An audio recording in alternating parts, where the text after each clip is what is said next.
The Our Water, Our Right Africa Coalition has joined communities worldwide in commemorating World Water Day, emphasizing the vital role of water as a life-sustaining resource and the urgent need to uphold it as a fundamental human right for all.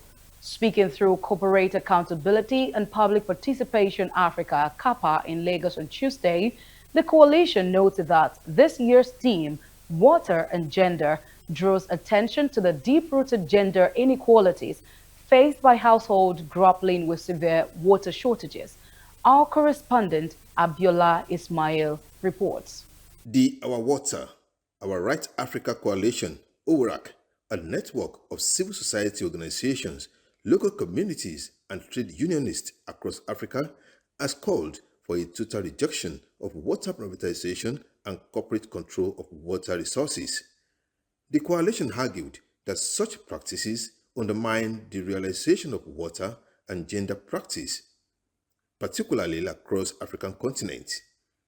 Overak stressed that as the world marked World Water Day, attention must remain focused on two major drivers of the global water crisis: gender inequality and corporate greed.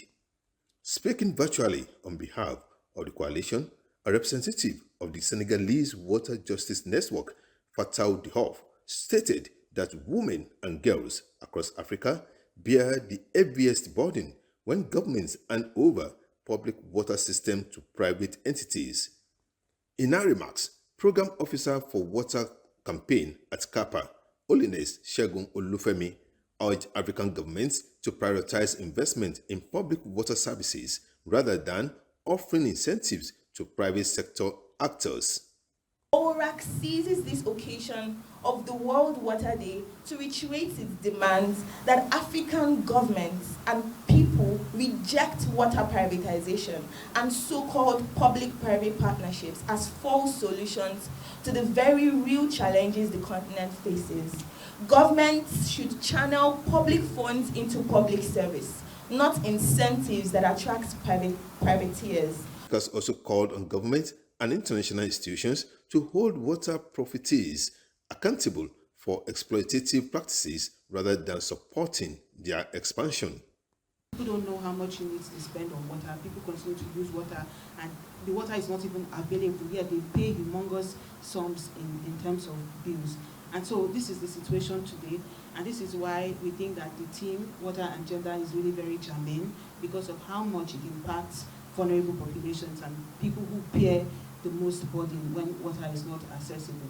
So our prayer for the government at all levels is to see this team as an opportunity to rethink of how it intends to boost water supply and how it intends to do that in a way that continues to preserve access to water as a human right and not as a pay-as-you-go service. We're joining our voice, with Kappa, to celebrate this year Waters Day, and also we're also demanding for an improved access to water, clean water, sanitation and hygiene facilities, safe water distribution for households and also institutions, because water is our right. It's a human rights issue. The coalition reiterated that the 2026 World Water Day theme, Water and Gender, highlights the urgent need to address the disproportionate impact of water scarcity on women and girls in vulnerable communities. Abiola Ismail, MITV Plus, Lagos.